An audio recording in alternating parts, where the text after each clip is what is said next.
Happy New Year 2023 everyone from the Ivory Tower Collections. In today's video, we're going to go over perhaps what has been one of the coolest purchases I've made over the course of the past year. And it is this. This is the BackBit Pro Multi-System flash cartridge. Let's take a look at this in a little bit more detail and check it out.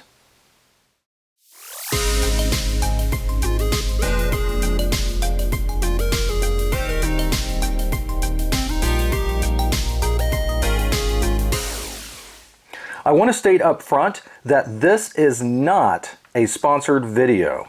I purchased my BackBit Pro several months ago, over the summer in fact, and have had quite a lot of fun using this cartridge, and I really wanted to make a video on it because of just all of the neat things that I'm able to do since my initial purchase. So let's go into more detail about the BackBit Pro.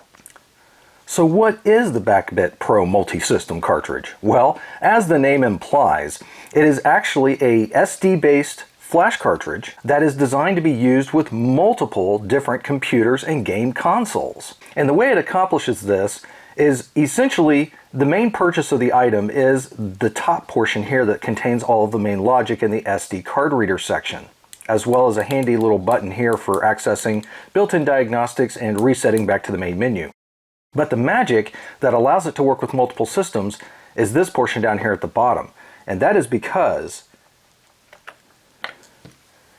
the cartridge uses removable adapter plugs on the end of it. As an example, this is the one for use with my Intellivision system. And this one is for use with the Atari 5200. Now in some cases, depending on what system you're going to be using it with, the adapter might be a little bit bigger than the BackBit Pro itself. How much bigger, you might be asking? Well, here's an example. This is the adapter for the BackBit Pro for use with the Commodore VIC-20 computer. Yes. So the way that this particular one works is that the BackBit Pro actually plugs into the top of the cartridge adapter like that, and then you plug the cartridge into the back of the VIC-20. Inserting the different adapters is really quite easy because of the way the 3D printing was done on the BackBit Pro's main logic casing shell here. It is keyed, and all of the adapters likewise have got a notch in them that matches. So there's only one way that the adapters are going to fit in and seat properly. And yes, sometimes they're kind of a tight fit, but you would want it to be, because whenever you're going to be inserting and pulling this out of the game system, you don't want this to be left behind. You want it to all come out nice and easily still. There's not a whole lot to them. Like I said, at least most of the adapters I own basically look very similar to one another, so you'll have to make sure that you're looking at them carefully whenever you're switching them out, unless you just happen to know. Now again, this is the one for the Intellivision console, this is the one for 5200 systems. The adapters are marked. So as you can see here, the Intellivision one clearly says BackBit Pro adapter for Mattel Intellivision. And then this one here is for the Atari 5200 system, and again, says the same thing, BackBit Pro adapter for Atari 5200. And that is another reason why the BackBit is such a cool device to have, especially for the 5200. And that is because the standard flash cartridge that a lot of people are familiar with on the 5200 is the Atari Max Ultimate SD cartridge. I've had mine for quite a number of years now, and it's a very neat, very cool cartridge. But it does have one slight flaw, and that is there is no built-in reset switch on these cartridges. As such, whenever you want to load up a new game, you literally have to hard power cycle the console in order to get back and load up something new. With the BackBit Pro, this is not an issue. The 5200 adapter has a little slide switch up here on it that you can see. And the reason for that is because depending on which model of a 5200 you have, if you have a 2-port unit for instance, and you have the switch in the 2-port position and it says hard reset, there's a little silk screen here that marks that right here. Then what'll happen is on the 2-port console, you have it in that position, you pop the cartridge in. When you want to start and reset a new game, all you have to do is just hit the little reset button at the top, and that's it. It takes you immediately back to the game selection menu, so you can choose something else to play. However, the 4-port, which requires the switch to be on what says the soft reset side, will not work by default with the button, and that's because the 4-port unit essentially is missing a pin on the cartridge port that's actually tied to the reset line back to the console. Now, 4 ports that have been internally modified for use with the CX55 VCS adapter, Those 4 ports already have the modification in place that's required, and of course the 2-port units already have it in place, which is why that works. On the 4-port units that have not been modified like this, I have to put the switch in the soft reset position, and also on the back side of the adapter, I had to apply a very, very tiny blob of solder right here for this spot on the board that says spare reset pin 28. That's because pin 28 on the 4 ports was never used for anything at all. In fact, I don't think pin 28 was used on either version of the console according to the schematics. So what Evie has done in the design of the BackBit Pro cartridge is she has designed it so that if you jumper this little pad and you have the reset switch in the soft reset position, then with a single wire modification on the bottom side of the 4-port mainboard, you can actually use the reset button to reset back to the games. And in fact, with the way I have everything set up now on my particular setup, this will work on the 4 ports that I've already modified in my collection, or if I want to use it in a 2-port console, I just have to flip the switch to the other direction for the hard reset, and it will work in 2-port consoles or already pre-modified 4-port units. There's a whole multitude of different systems that the BackBit Pro can support. And the very awesome thing about this is you don't have to have multiple SD cards for each system. You can actually store all of the ROM images that you wish to use in individual folders for each system on a single SD card. The way the BackBit cartridge works is that it's able to show you the entire file contents and listing of your SD card, so you can select the folder you want for the system that you currently have it plugged into, and then you can choose the ROMs to play for that particular system. This makes it not only one of the most versatile flash cartridges I've seen in this regard, but also incredibly simple and easy to use.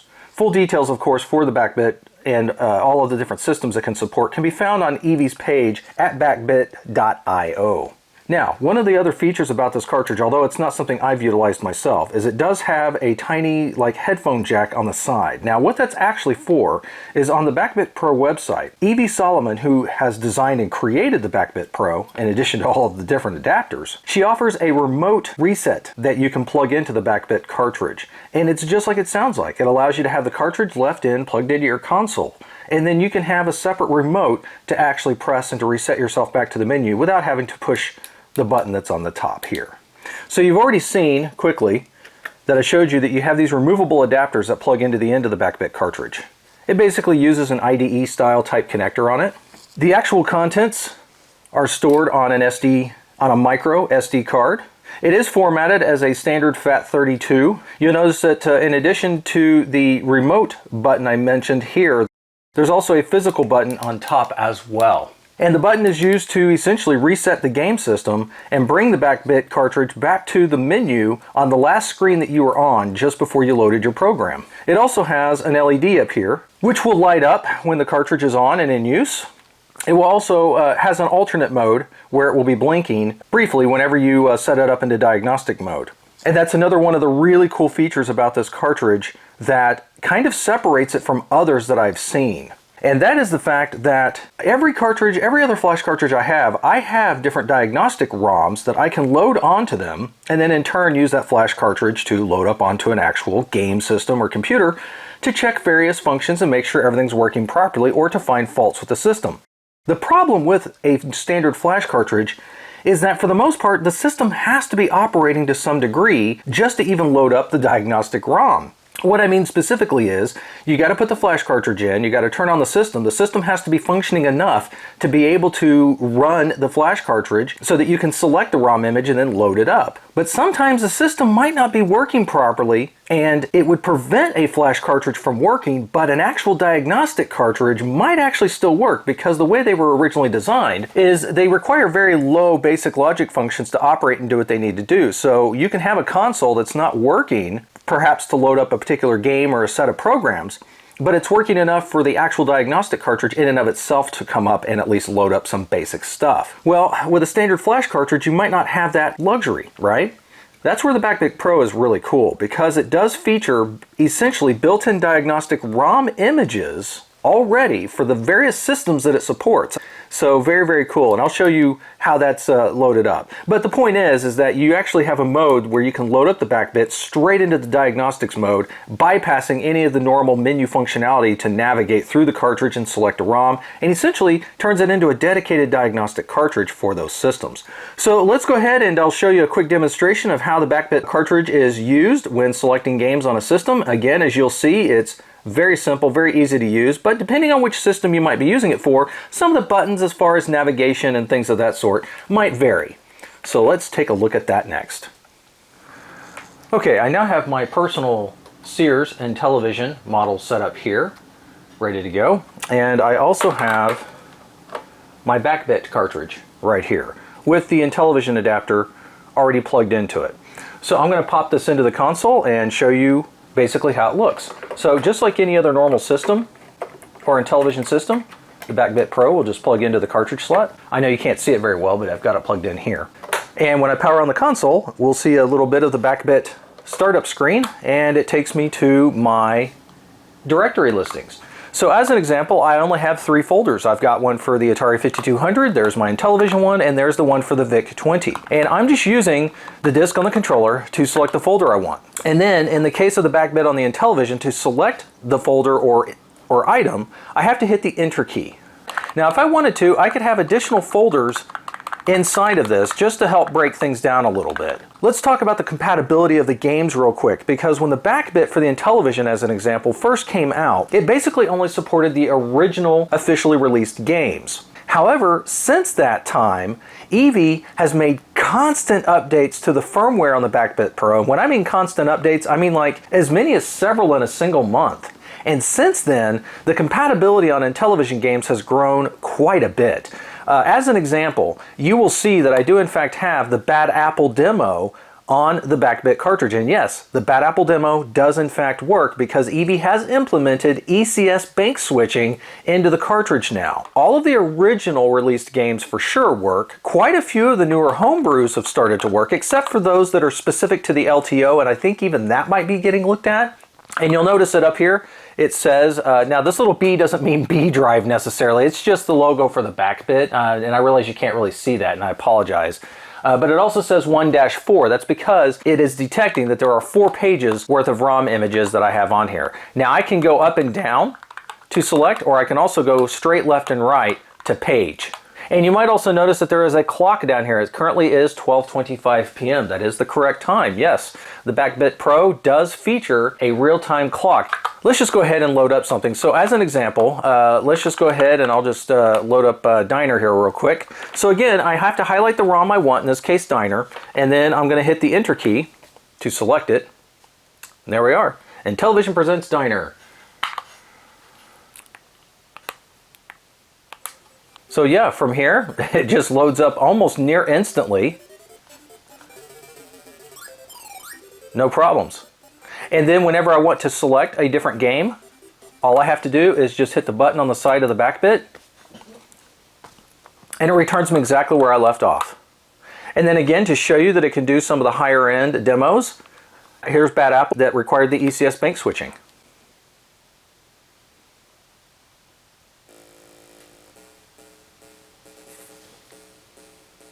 And there's Bad Apple running. And I apologize, you probably can't hear this because again, I've got it turned down pretty low. My microphone doesn't really pick it up too much from here, but you get the idea.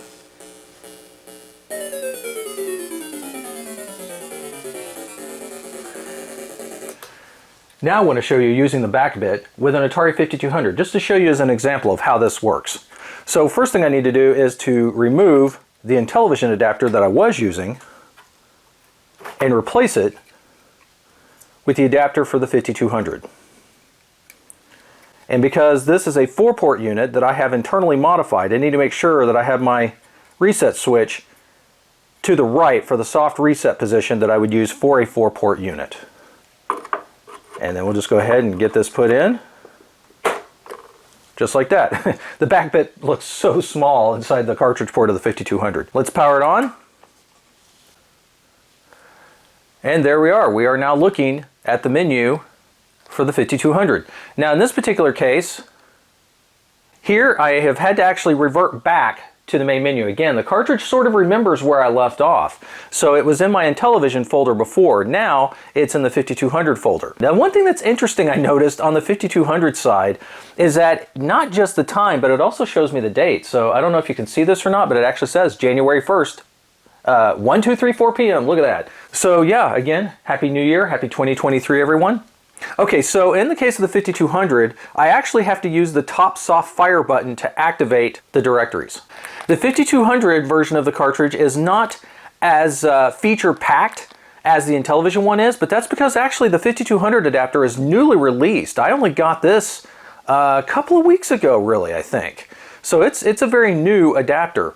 However, it does still support all of the original released games and quite a few of the homebrews. So, you know, if I just go in here and I'll just show you, I'll go into platformers. I'm going to load up Bounty Bob. And you can see, pretty much boom, instant. And I'll go ahead and start the game.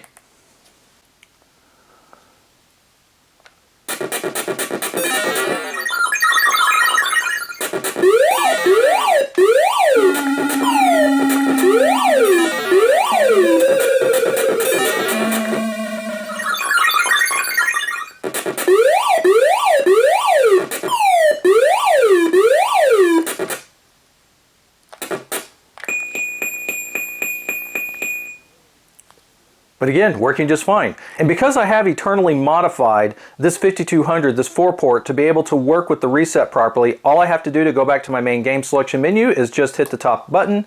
It resets the console and I'm back to where I left off.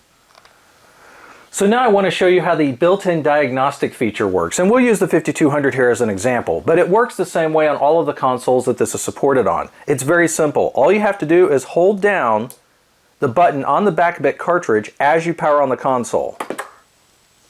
You'll see that the lights actually flash, and when the image comes up, it'll be showing me that I am in the diagnostics. Now, the cool thing about the BackBit cartridge on the 5200 is that it has both the revision 1.1 diagnostic as well as the 2.3 version. The reason for that is because on the 4-port model, the version 1.1 works better for diagnostics, whereas the version 2.3 is better for the 2-port model. It works just like any of the other cartridges, so you know, here's the any video test, no problem there. Here's the color bar test, gray bars, etc. Pokey adjustment screen, like we would expect. But if I hit the reset button on this, normally, like in the case of the Intellivision, it would just reset and start the diagnostics again. But because this has 2 built-in diagnostic ROM images for the 5200 systems, when I push this a second time to reset, you will see that what happens now is it now comes up with the revision 2.3 diagnostics. So just like before, I can go ahead and execute different tests. So there's the Antic test, for instance, that would be present on the 2-port 2.3 diagnostics. So let's talk a little bit about the BackBit.io website and talk about how to update the firmware in the BackBit Pro, because it's one of the easiest flash cartridges I've ever seen and had to use as far as getting firmware updates. So you're going to want to go to the main BackBit.io website with your browser. It's just BackBit.io. And from there, you'll have the main page, which talks about the latest changes and updates and whatever the latest news is with Eevee and the products. You have links for the store where you can buy other items in addition to the BackBit cartridge. There's a very active forum where you can find FAQs. You'll see where other people have posted questions or found additional information. And Eevee's very active in these forums, so she is very quick to answer and provide assistance whenever necessary. If you go into the downloads, this is where we're going to find our firmware. And from here, you're going to click on the actual link that says firmware. And then on the page here, because we're talking about the BackBit cartridge, we're going to click on BackBit. And there are 2 versions. There's the Legacy cartridge and the Pro. Currently, Eevee's only selling the Pro version at BackBit.io, and that is the version that I have and that we're talking about here. So I'm going to click on Pro. And you will see at this point that the last 4 or 5 firmware revisions will always be posted and available for you to be able to grab. Anything that's older than what's available you can find in the archive section. And firmware updates are done very, very often. You can see we have we've got 5 updates just in the month of December here from the 10th through the 28th. And then if you ever have a question or you're curious what was changed in the revisions or in the different versions, just click the revision text file and it will show you what has been done in all of the different firmware updates. And you can see that in the latest update of 171, as of the time of this recording, that it looks like support for the Fairchild Channel F has been added. So that would mean that an adapter will be coming out soon for the BackBit that would even allow it to work with the Channel F. Also looks like you can see here there's been revisions and fixes for different things regarding the Intellivision side of things. To get the latest firmware, all you need to do is click the link for the latest firmware zip file here. It will download very quick. Then all you have to do is just open the zip file, and it will have a single file in it, the bbpro.upg. That is the firmware upgrade file for the BackBit Pro. What you're going to want to do is you're going to need to copy that file to the root of the SD card that you use for your BackBit Pro cartridge. So here's mine. We can already view the contents of it, and you can see that there's my folder for the 5200, the Intellivision, as well as the VIC-20. So again, all I need to do is to just paste and copy that BB Pro UPG file to the root of the SD card. From here, I would simply just have to eject it. And then to actually perform the update, all I have to do is take the SD card, insert it back into the BackBit Pro cartridge, and simply insert the cartridge in one of my supported systems and turn it on. The cartridge will upgrade itself automatically with the latest firmware and also delete the firmware upgrade file in the process, so you don't have to go back and do it again. Very cool, very easy. So again, this makes the cartridge incredibly versatile, not only because it supports multiple systems, making it essentially a one-time purchase, and then just purchasing the adapters you need after the fact to support the various consoles you might want to use it on.